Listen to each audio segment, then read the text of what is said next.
Welcome back, Active Mobility Online, Running Part 2, Drills. So I want to think about the quality of our running, and some of these drills will help us to not just run further or faster, but rather to improve the quality of our running throughout however long or fast we choose to run. Number one consideration, or I should say the first consideration, is warm-up. We want our body to be nice and warm and ready for the run. We want to work through the range of motion, especially at the hip, but also at the shoulder, also at the ankle. There's great resources out there. I've probably put out some other things in various places about running warm-ups, but do something rather than just getting out there and starting and the pain goes away eventually, but that's not going to help your quality, and it's also not going to be the safest way to do it. So you could use some of these drills as a warm-up, but I'd recommend some more full range of motion movements as well.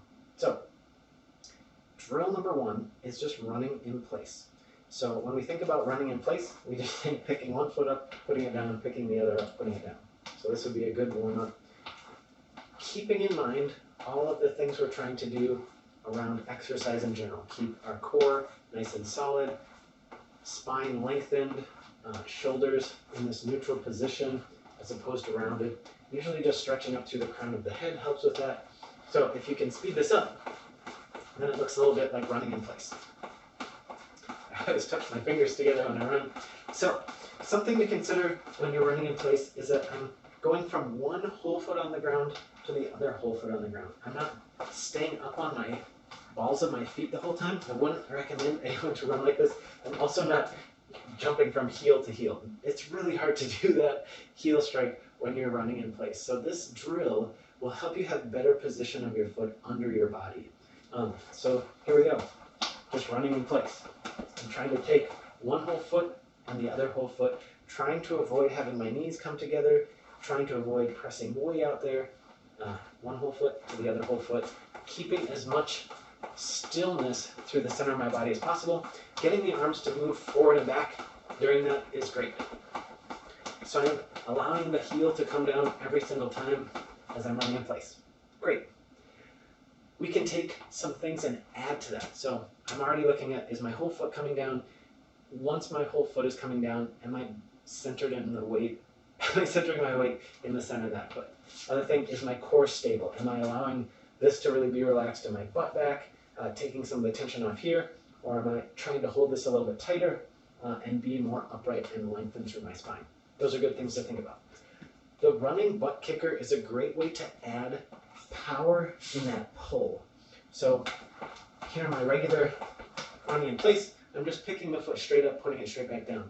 If I add a little bit of height to that and come back a little bit, it's not a butt kicker where I'm leaving my knee under, but rather I'm pulling my heel up to my hips. You can do that on one side and then the other, and that's going to sort of cue you into that running mode where you're pulling one way and then the other. So I'll show regular running in place, adding some butt kickers on the right, running in place, adding butt kickers on the left, running in place. It's a little bit hard to run in place and do them on both sides, but that would be a good place to go to, especially if you were doing a progression towards warming up to running. Okay, the other thing that we can do with that running in place is a little go, stop, go. So if I'm running stopped in place, I can go forward and then I can stop. I wouldn't recommend doing this back and forth, but I don't have a whole lot of room to work. The idea is that between this and moving forward, we shouldn't see a radical change in what's happening biomechanically. Our core should stay strong, we should stay lengthened. We shouldn't necessarily have to switch to a big heel strike way up front, but rather the feet should stay right under the body, whether we're stopped or going. And that will sort of help ease into that more landing with the foot right under the body. And then you can work on speed. So faster is going to be a little bit more realistic or safer in that fast feeling than a big run. So speed with the feet, moving forward, stopping. You could try pedaling backwards for fun. Okay, so running in place. Again, thinking about spine neutral and lengthened, trying not to compensate and having the whole foot in a relaxed manner land on the ground without having that collapse in, without staying up on the balls of the feet, without picking the big toes up or anything weird like that. Second set of drills are split stance anything.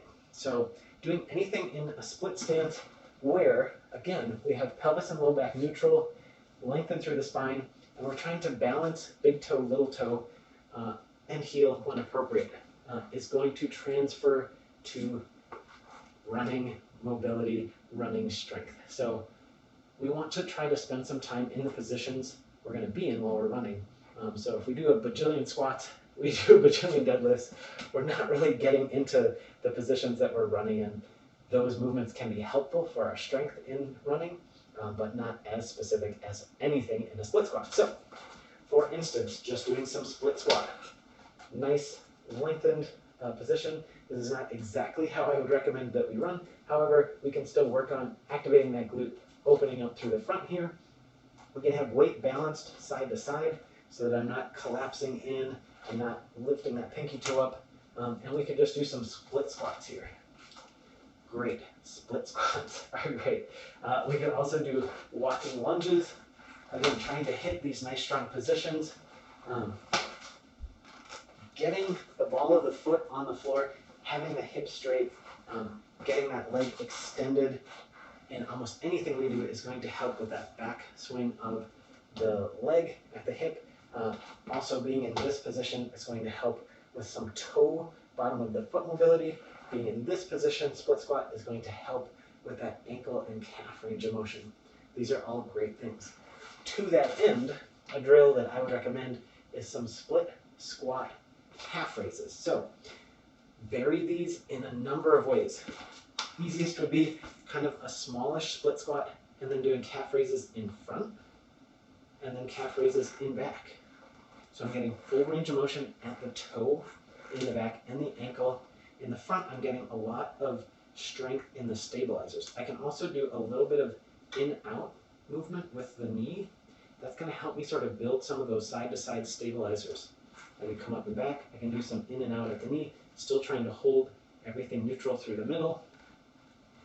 Then I can vary that. I can switch sides. Calf raises in the front. It's a short range of motion, but it's a big ask in terms of stability, and it's really forcing me to keep my hips nice and square and my core on. Calf raise in the back. And you might do 10, and then you might kind of noodle around there, see if you can find some tightness, turn those stabilizers on off, and 10 up, down, and then same thing in the back. You could do this a little bit lower, up and down in the front. Once you're in this wider stance, it becomes untenable to really get that heel down without turning your hips out.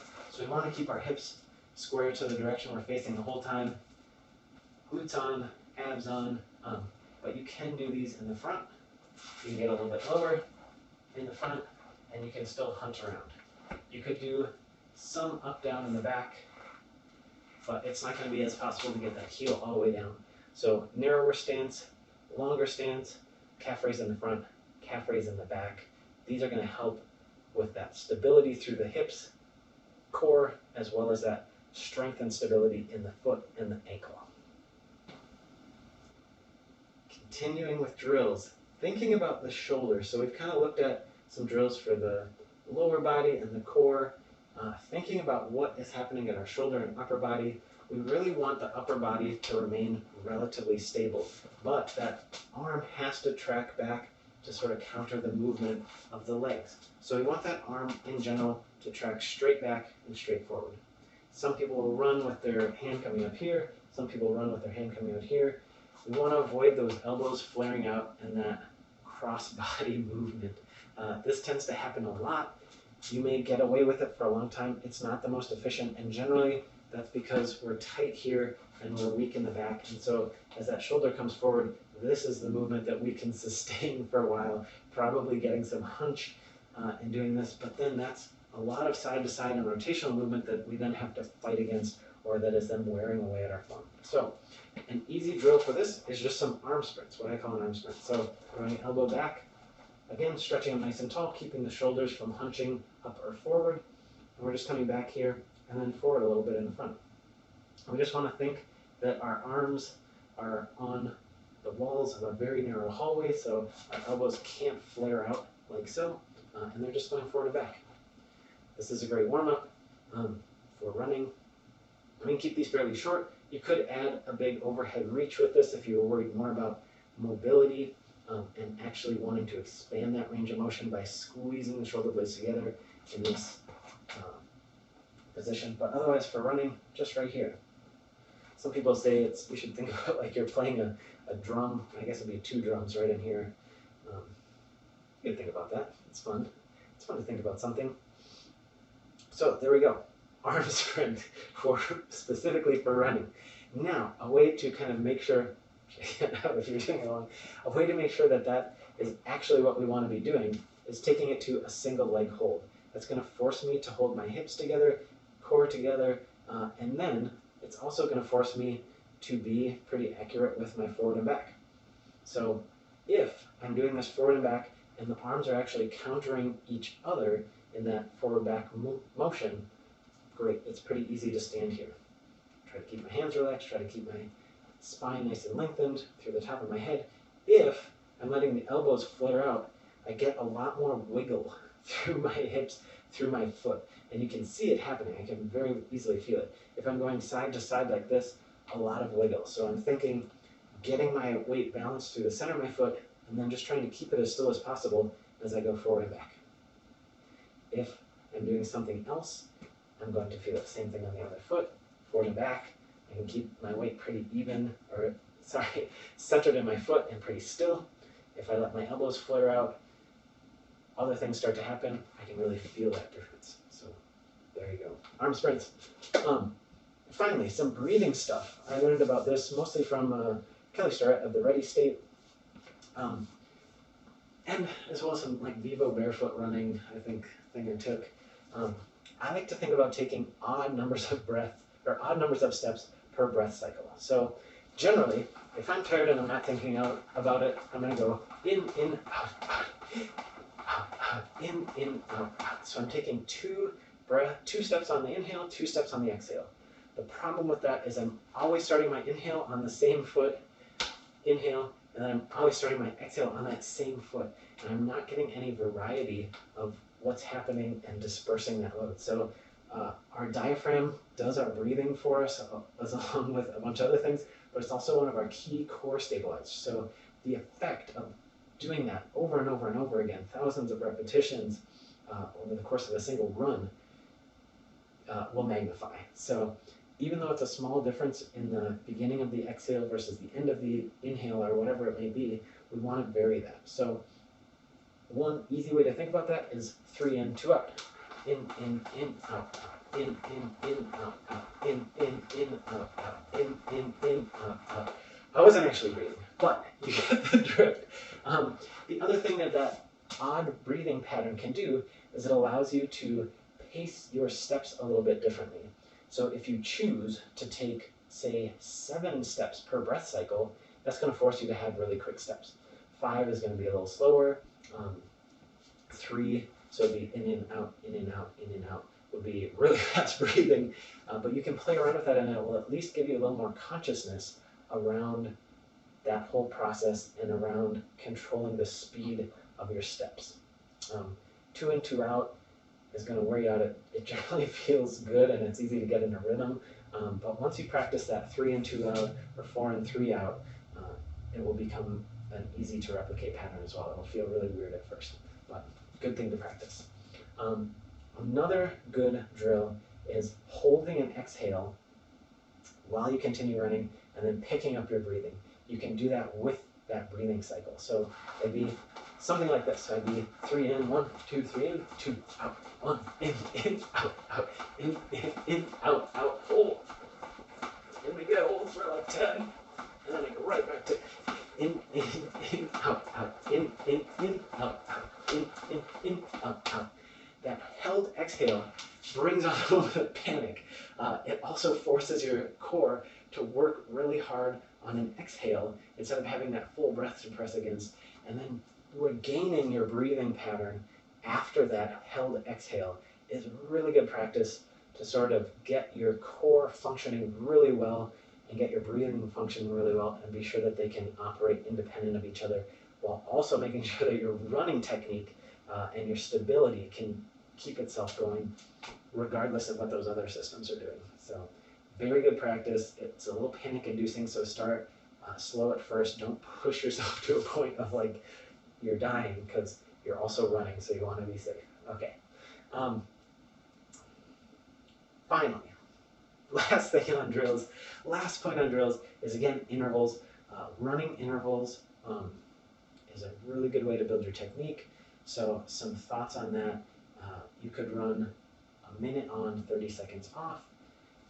You could run 20 seconds on, 10 seconds off. You could run 3 minutes on, 1 minute off. Those are all going to feel very different, and you're going to want to play around with that depending on your goals, whether your goal is to do faster short runs or longer medium pace or slow runs. You're going to want to edge more towards those longer, like 3 to 10 minute runs. Some people will do a mile on and then rest 2 minutes. And by rest, you're still walking, you're keeping things nice and warm. But running those intervals is a really great way to improve the quality of your running while also allowing you to train and build that endurance. So I can't stress enough, running intervals right from the start. It feels so different than running and then getting tired and then stopping and then trying to run again. There's a lot of really good stuff out there. I'll put some notes on that run, walk, run science in the comments or in the description. Check that out. Okay, come on back for mobility to help your running next.